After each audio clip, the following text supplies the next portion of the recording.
Assalamualaikum warahmatullahi wabarakatuh. Waalaikumsalam warahmatullahi wabarakatuh. Sebelum memulai diskusi, alangkah baiknya kita berdoa terlebih dahulu. Berdoa, mulai.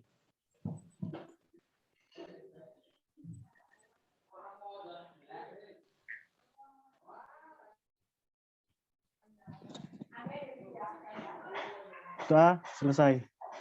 Pada kesempatan diskusi kali ini, kita akan membahas tentang konsep manusia dalam Al-Quran dan implikasinya terhadap konstruksi pendidikan Islam. Sebelum membahas tentang masalah diskusi kali ini, kita perkenalan terlebih dahulu ya. Kita dari kelompok 4. Yang pertama saya Muhammad Taufik Ismail. Saya Muhammad Akbar Reza Putra. Saya Mahda Izal Lumumba. Saya Lula Ali Syahnur. Saya Melani Alfansyah Dewi. Sebelumnya apa semua sudah membaca materi yang mau kita bahas ini? Sudah. Sudah baca semua kan ya ini materinya? Kita langsung menuju kesimpulan terlebih dahulu ya. Untuk salah satu orang boleh membacakan kesimpulan dari materi ini. Ya, silakan. Kesimpulan, berdasarkan uraian di atas, maka dapat dirumuskan kesimpulan bahwa terminologi manusia dalam Al-Quran adalah insan, An-Nas, Basyar, dan Bani Adam, yang menunjukkan makna bahwa manusia adalah makhluk intelektual, sosial, biologis, dan makhluk yang bertauhid. Sebagaimana ada hukum-hukum yang berkenaan dengan karakteristik biologis manusia, maka ada juga hukum-hukum yang mengendalikan manusia sebagai makhluk yang bertauhid dan makhluk sosial. Manusia sebagai basyar berkaitan dengan unsur material yang dilambangkan manusia dengan unsur tanah. Pada keadaan itu, manusia secara otomatis tunduk kepada takdir Allah di alam semesta, sama taatnya seperti matahari, hewan, dan tumbuh-tumbuhan. Ia dengan sendirinya musayyar. Namun manusia sebagai insan, An-Nas, dan Bani Adam bertalian dengan unsur hembusan ilahi. Kepadanya dikenakan aturan-aturan, tapi ia diberikan kekuatan untuk tunduk atau melepaskan diri daripadanya. Ia menjadi makhluk yang mukayyar, yang menyerap sifat-sifat rabbaniyah dan mengemban wilayah-wilayah ilahiyah. Karena itu, ia dituntut untuk bertanggung jawab, karena pada manusia ada predisposisi negatif dan positif sekaligus. Menurut Al-Quran, kewajiban manusia ialah memenangkan predisposisi positif. Ini terjadi bila manusia tetap setia pada amanah yang dipikulnya. Secara konkret, kesetiaan ini diungkapkan dengan kepatuhan pada syariat Islam yang dirancang sesuai amanah. Ada dua hal membedakannya dari binatang, yaitu potensi mengembangkan iman dan ilmu. Usaha untuk mengembangkan keduanya disebut amal salih. Keduanya harus dikembangkan secara seimbang. Dengan demikian, konstruksi pendidikan Islam menurut terminologi insan, An-Nas, Basyar, dan Bani Adam dalam Al-Quran adalah pendidikan yang mengarahkan manusia untuk menumbuh kembangkan seluruh potensi yang dianugerahkan Allah Subhanahu wa Ta'ala, baik potensi intelektual, sosial, fisik, maupun potensi ilahiyah berupa tauhid, sehingga mampu memenuhi tujuan penciptaannya sebagai hamba Allah Subhanahu wa Ta'ala dan khalifah Allah Subhanahu wa Ta'ala di bumi. Ya, terima kasih sudah membacakan kesimpulannya. Apakah ada yang ingin dipertanyakan? Saya mau bertanya. Ya, silakan. Tadi di situ kan dijelaskan ada dibahas tentang predisposisi negatif dan predisposisi positif. Ada yang bisa bantu jelasin maksudnya predisposisi negatif sama positif itu bagaimana? Itu pada bagian mana ya? Yang langsung kesimpulan tadi. Bentar. Di kesimpulan sama di halaman 54. Coba yang buka halaman 54. Kula sing tentang potensial negatif ambil positif pula ya. Iya. Betul. Coba jawab ya. Ya.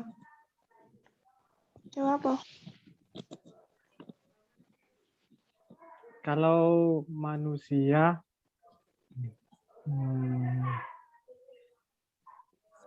dalam manusia predisposisi negatif itu seperti manusia itu terlalu banyak mengeluh, terus terlalu mudah putus asa, terus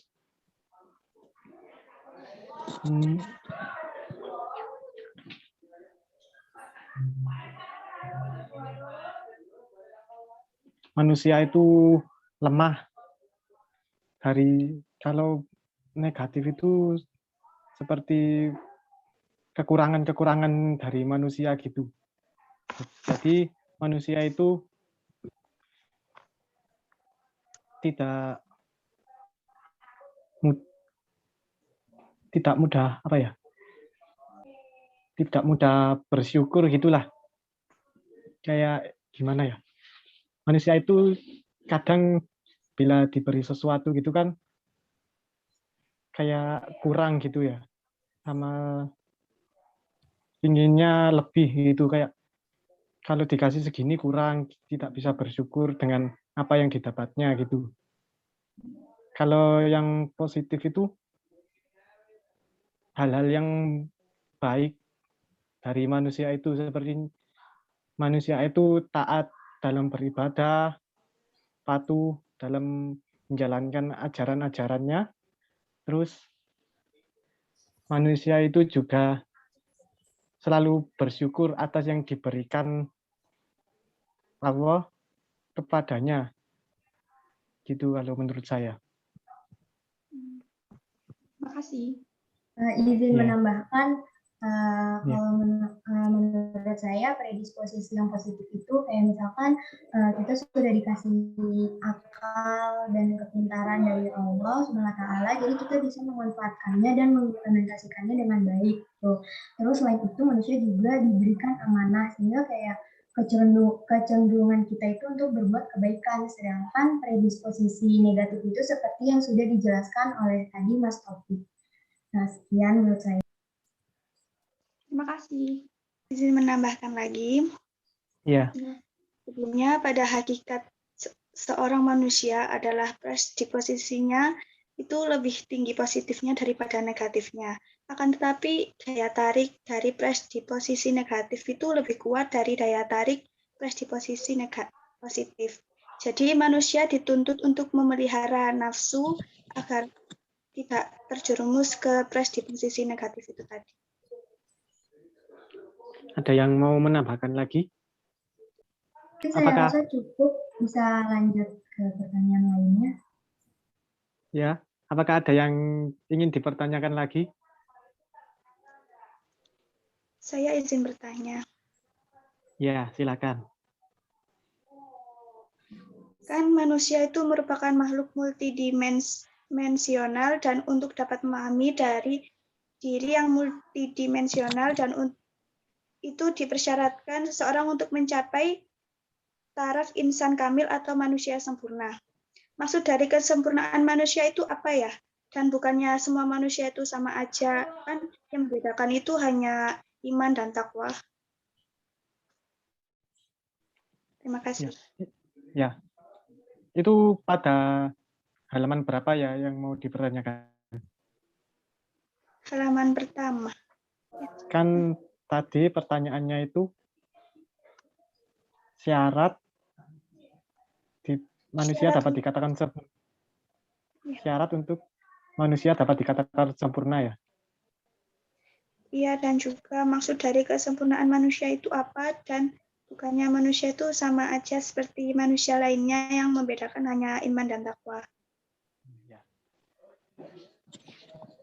kan kalau kata apa pas kalau kita ngaji gitu terus guru-guru kita kan biasanya ada yang bilang manusia itu adalah makhluk yang paling sempurna atau makhluk yang paling sempurna, makhluk yang lebih baik dari makhluk-makhluk ciptaan Allah lainnya. Dari situ kan dapat disimpulkan sedikit bahwa manusia itu lebih baik dari makhluk ciptaan Allah yang lain seperti jin, setan, bahkan hewan juga itu. Terus yang membedakan lagi antara manusia satu dengan yang lain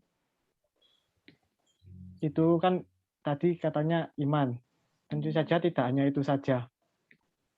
Karena manusia dikatakan sempurna dan lebih baik itu tidak hanya berdasarkan iman saja. Contohnya begini, kalau kita bandingkan manusia dengan hewan kan ya, manusia itu sudah jelas lebih baik daripada hewan itu. Karena apa? Manusia diberi akal, diberi pikiran untuk berpikir. Sedangkan hewan kan tidak bisa berpikir. Terus kalau kita bandingkan manusia dengan setan atau jin. Kalau manusia dengan setan itu kan selalu membuat hal-hal yang buruk kan ya. Kalau jin itu masih ada yang buruk, ada yang baik. Sedangkan manusia itu diciptakan Allah untuk taat dan beribadah kepadanya gitu kan ya. Terus karena terhalang hawa nafsu sama godaan setan, akhirnya manusia itu ada yang imannya kuat dan ada yang imannya lemah. Jadi, kalau menurut saya, syarat manusia itu dapat dikatakan sempurna, itu yang pertama harus kuat. Yang pertama tadi harus kuat iman itu kan ya. Terus yang kedua itu lalu berpikir yang baik, yaitu selalu bisa membedakan mana yang baik dan yang buruk, bisa menjaga hawa nafsunya agar tidak terjerumus ke dalam hal-hal yang buruk. Karena kalau kita melakukan hal-hal yang buruk itu sama saja kita dengan makhluk Allah yang lain seperti setan. Setan itu selalu melakukan hal-hal yang buruk. Terus manusia juga melakukan hal buruk juga. Berarti kan manusia tidak ada bedanya itu dengan setan.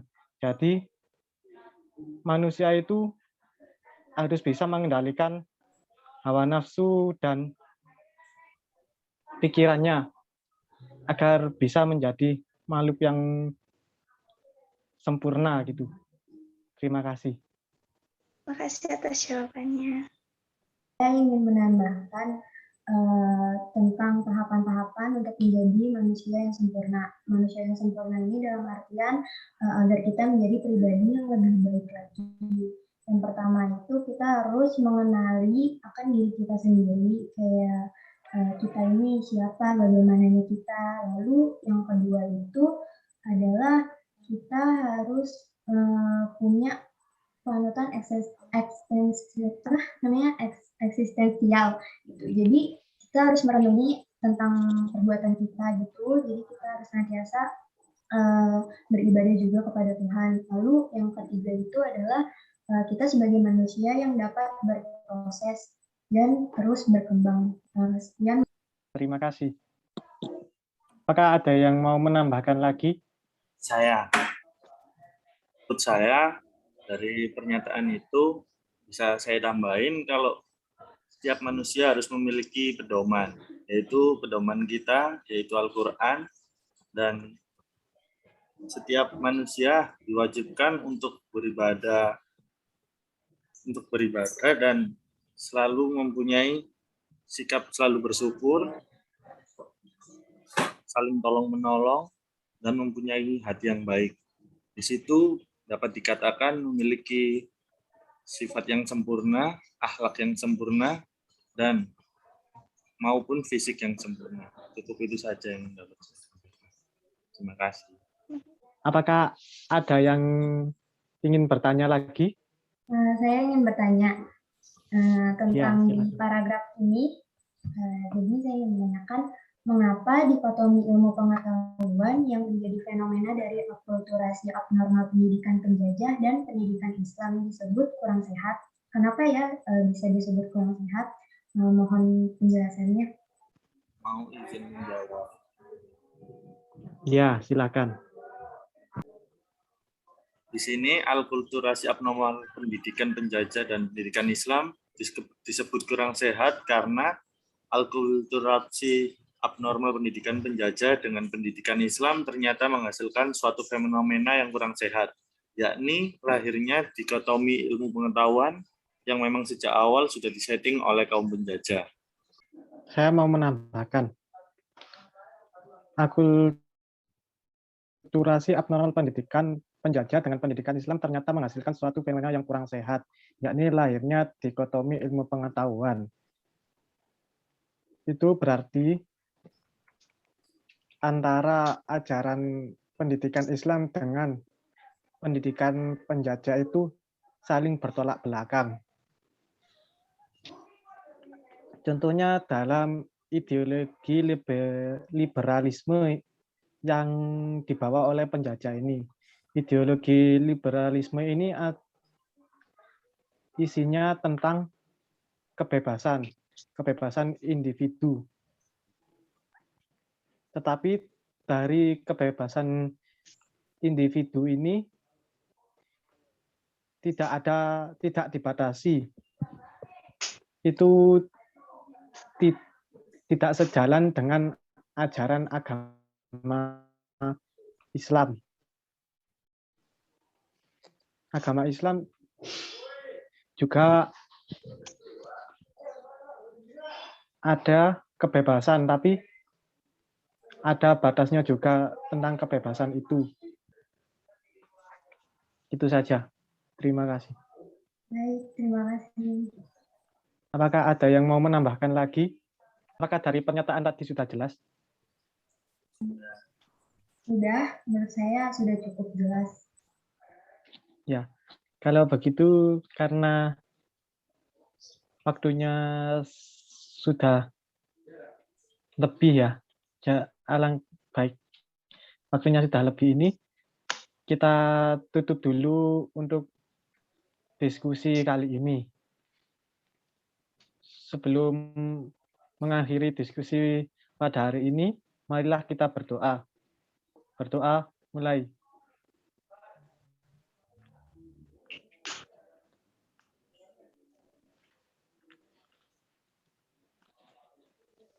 Berdoa selesai.